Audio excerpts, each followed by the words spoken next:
Le développement de la vie nécessite 3 éléments: de la lumière, de la chaleur et de l'humidité. La raison pour laquelle des arbres tels que ceux-ci ne poussent pas plus au nord ne tient pas seulement au froid, mais aussi aux longs mois sombres de l'hiver. Ils n'auraient pas assez de lumière pour poursuivre leur croissance. Ici, au nord de la Norvège, à 500 km du cercle arctique, cette lumière est à peine suffisante. Et le froid peut être extrême. On a enregistré dans ces forêts des températures de moins 70 degrés. Et en hiver, s'y produisent de très fortes chutes de neige.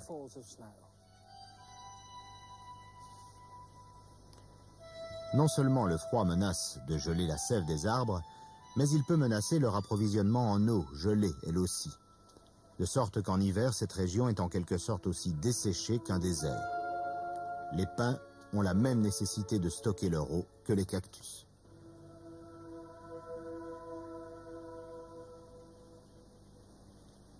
C'est pourquoi leurs aiguilles sont protégées par une peau épaisse, presque imperméable. Cette peau n'est pas comestible. Par contre, les graines que contiennent les cônes des pins constituent durant l'hiver l'une des seules nourritures disponibles dans la forêt.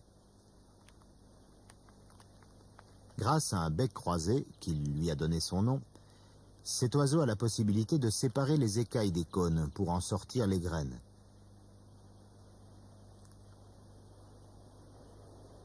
Les campagnols se frayent un chemin à travers la neige pour récolter inlassablement un maximum de provisions. La forêt hivernale ne pouvant ainsi nourrir que quelques herbivores, les prédateurs sont aussi peu nombreux. La chouette laponne a des pattes particulièrement longues, conçues pour agripper sa proie dans la neige. Elle patrouille longuement, car les occasions de se nourrir sont plutôt rares.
Le lynx a de plus vastes appétits, et il semble capable de calculer le rendement de sa chasse de manière très précise.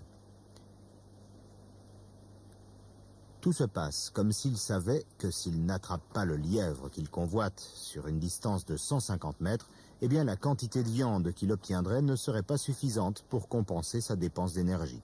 Alors, tout simplement, le lynx abandonne.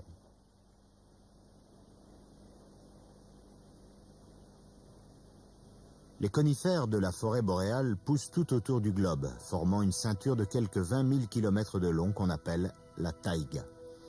À partir de la Scandinavie, elle s'étend à travers le nord de l'Europe, la Sibérie et jusqu'aux rives du Pacifique, et plus loin, en Amérique du Nord.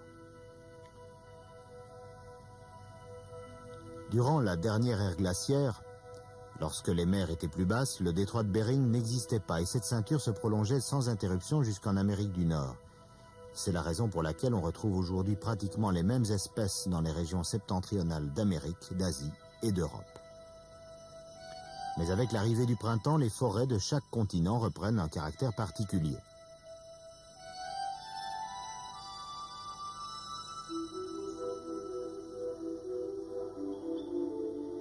En Scandinavie, la chouette épervière, une nomade qui a passé l'hiver sous des latitudes plus hospitalières, réémigre au nord, à la recherche de nourriture et d'un endroit où bâtir son nid.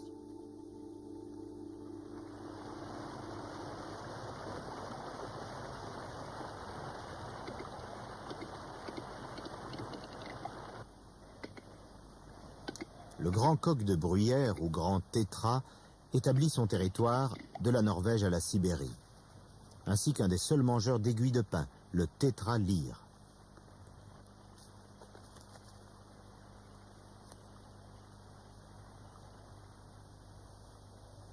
Des hiboux de différentes espèces viennent également dans ces forêts nordiques pour y trouver leur nourriture. Ils ne creusent pas leur gîte eux-mêmes, ils comptent pour cela sur les pics noirs, experts en la matière. Leur bec acéré, avec lequel ils attrapent les insectes, leur sert également de ciseaux. Cela étant, ils préfèrent travailler les arbres morts, dont le bois est passablement plus tendre.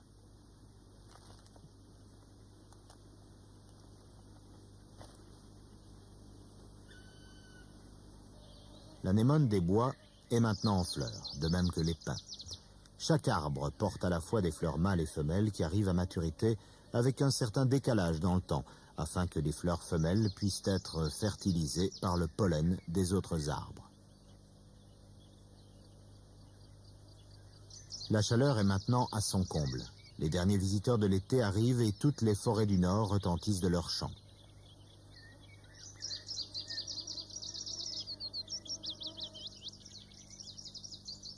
Ce Puyo Phitis, qui siffle si vigoureusement en Scandinavie, a fait un long voyage. Il vient du sud du Sahara. C'est également le cas de ce traquet. Ils n'ont pas voyagé pour rien. Ici, la nourriture abonde. Il y a des myriades d'insectes.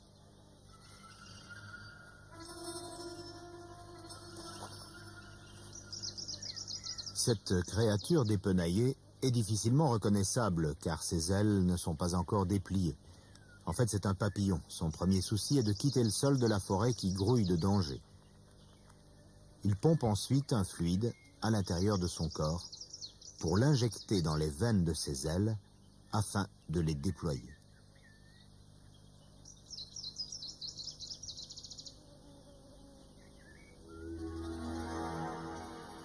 Ici, les papillons déposent leurs œufs afin que les chenilles puissent se nourrir sur les jeunes pousses. Les fourmis des bois qui ont raté leur proie au sol vont en chercher d'autres sur les branches. La couleur et la forme des chenilles leur permettent de se dissimuler à la vue des oiseaux. Par contre, elles n'ont aucune protection contre les fourmis qui chassent à l'odorat et au toucher.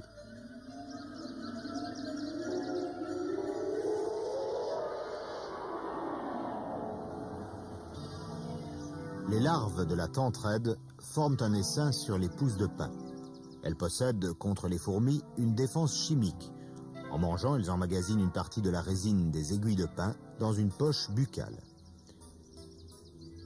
Quand une fourmi les attaque, elle lui dépose sur la tête une goutte de cette résine qui lui endommage les yeux et les antennes. La fourmi est dès lors complètement désorientée. Même si elle retrouve le chemin de son nid, elle continuera à dégager une odeur telle que les autres fourmis la considéreront comme une intruse et la tueront.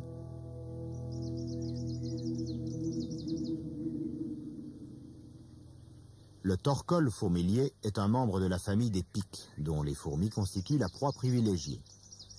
Comme ses cousins, le torcol fourmilier fait son nid dans le tronc des arbres, mais il ne le creuse pas lui-même, il préfère squattériser celui d'un autre pic.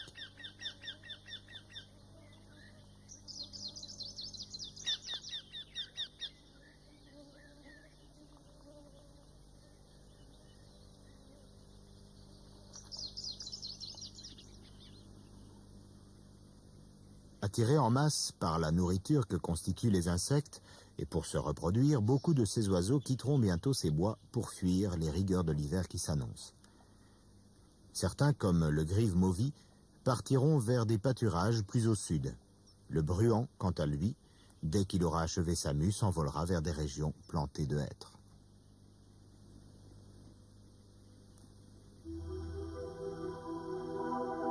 Départ vers le sud aussi pour cette chouette épervière, menacée par le retour du froid et donc par la faim. Sous sa route, la forêt change d'apparence. Aux rangées de conifères sombres succèdent des arbres aux feuilles vert tendres, des chênes, des frênes, des hêtres, des bouleaux.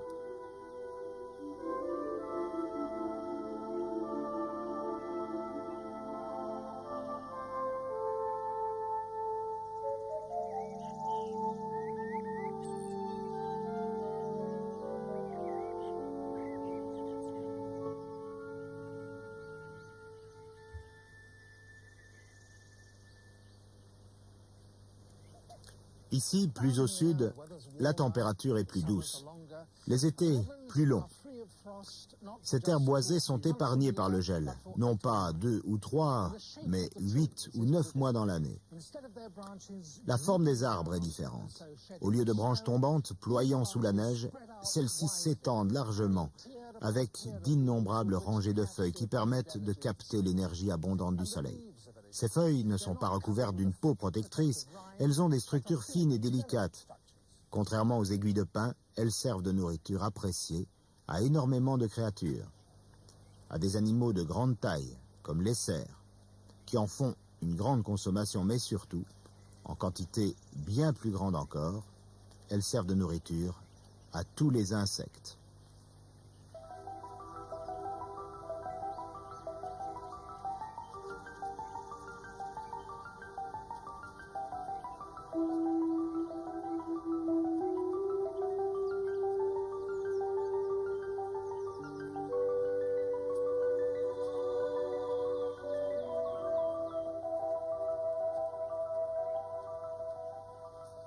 La voûte de la forêt, à cette période tardive de l'été, abrite plus d'oiseaux qu'à aucun autre moment de l'année. Les oiseaux migrateurs récemment arrivés en provenance du nord et les oiseaux à demeure qui rassemblent de la nourriture en prévision de la seconde couvée de la saison. On y observe également des oisillons qui commencent à chercher eux-mêmes leur nourriture, hésitant encore à déterminer ce qui est comestible et ce qui ne l'est pas. La plupart d'entre eux vont à la chasse aux insectes, et la récolte est énorme. Le grimpero est friand des insectes qui vivent sur les écorces, comme ce sphinx du peuplier, qui essaie de se défendre en simulant la férocité.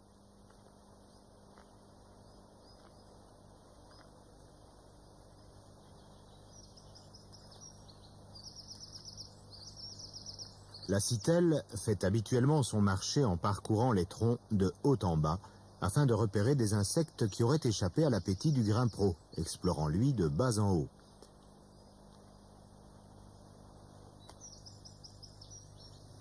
Les plus grands experts en la matière sont une fois encore les pics, dont le piquet pêche est un digne représentant. Son ouïe est exceptionnelle. Il localise les larves uniquement au bruit infime qu'elles font en se déplaçant à l'intérieur des écorces.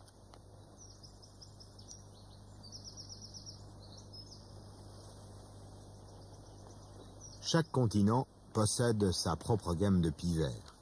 Il en existe 10 espèces en Europe, et 2 fois plus ici, en Amérique du Nord. Celui-ci, le sapsucker, ou pic suceur de sève, perfore des trous dans les arbres, non pour chasser des insectes, mais pour recueillir de la sève. Chaque trou est orienté vers le bas, de manière à ce que la sève ne puisse s'écouler à l'extérieur du tronc, mais à l'intérieur, où elle forme un petit réservoir auquel se nourrit le suceur de sève. Après l'été, le silence retombe sur les forêts, et les feuillages délicats, incapables de survivre aux rigueurs de l'hiver, tombent au sol après être passés par tous les tons de rouge et de brun. Finalement, la terre est saisie par le gel. Beaucoup de petits mammifères ont creusé leurs trous pour hiberner. Certains, comme l'écureuil terrestre ou chipmunk, se réveillent de temps en temps afin de rechercher de la nourriture ou de faire un peu d'exercice pour se réchauffer. Dans les bois américains vit le plus spectaculaire de ces dormeurs, l'ours noir, qui sommeille pendant des mois. Cette femelle ne quittera pas sa tanière de tout l'hiver, pendant lequel elle continuera cependant à réchauffer et à allaiter ses petits. Dans certaines régions du sud des États-Unis, les hivers sont suffisamment tempérés pour que certains arbres à feuillage large conservent celui-ci toute l'année. Ici poussent également des pins qui, paradoxalement, doivent leur existence au feu. En cas d'incendie, les jeunes chênes brûlent en quelques minutes. Les bourgeons terminaux des jeunes pins sont quant à eux entourés d'une sorte de touffe d'aiguille qui brûle à assez basse température. Le temps qu'elle se consume, le foyer principal s'est déplacé et au bout de la tige, le bourgeon, à partir duquel se développera un nouveau rameau, est indemne. Ces feux, généralement allumés par la foudre, sont de courte durée, mais ils débarrassent la forêt de ses arbres morts. Le pic sait qu'il ne peut creuser son nid en toute sécurité que dans des pins vivants, même si leurs bois sont si durs qu'il devra creuser pendant 2 ans pour construire son nid. La sève résineuse suinte à l'endroit où la brèche a été ouverte dans l'arbre. Les oiseaux percent leur trou très bas sur le tronc, là où la sève ne coule pas et où le bois est assez épais pour installer un nid suffisamment vaste. L'écoulement de la résine est dévié vers l'extérieur par le forage de canaux au-dessus et au-dessous de l'entrée du nid.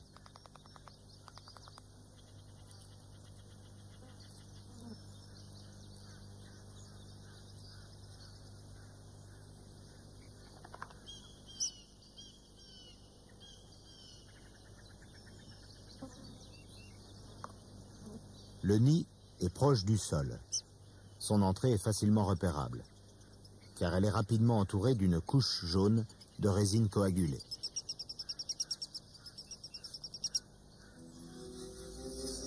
Le serpent ratier est un grand prédateur. C'est un grimpeur extrêmement adroit.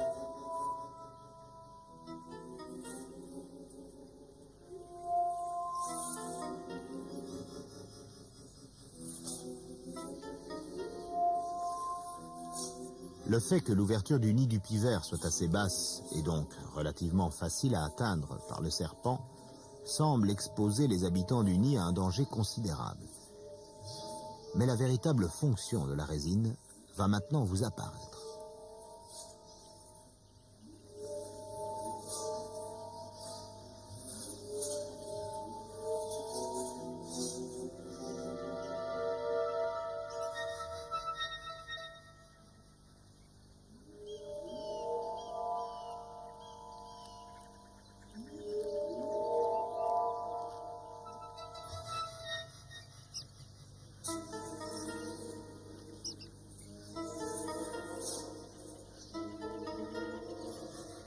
Les composants chimiques de cette résine irritent la peau du serpent et l'obligent à s'arc-bouter pour s'éloigner du tronc, jusqu'à la chute.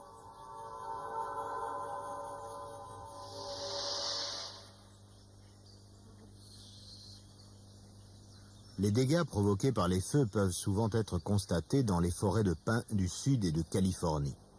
Cet arbre mesure 12 mètres de large à la base et 80 mètres de hauteur. C'est un séquoia géant que l'on estime âgé de 2500 ans. Cet autre séquoia, baptisé Général Sherman, est légèrement plus grand. Son poids est estimé à près de 1400 tonnes. C'est l'organisme vivant le plus lourd au monde. On pense qu'il a entre 3500 et 4000 ans. Et les séquoias se sont développés en Amérique du Nord durant l'ère glaciaire. Mais il y a 8000 ans, quand la Terre a commencé à se réchauffer, ils ont disparu, à l'exception de quelques groupes isolés dans les montagnes de la Sierra Nevada, enneigées pendant pratiquement 6 mois de l'année. Les conifères doivent une grande partie de leur prolifération à leur capacité d'adaptation au climat changeant du Nord. Ils peuvent survivre aussi bien aux jours sombres et glacés de l'hiver qu'à la chaleur et aux feux ravageurs de l'été. Si nous descendons plus bas vers le sud, à 1600 km d'ici, nous arrivons sous les tropiques où le climat est radicalement différent. Plus de variations véritables, mais un niveau constant de lumière, de pluie et de chaleur durant toute l'année.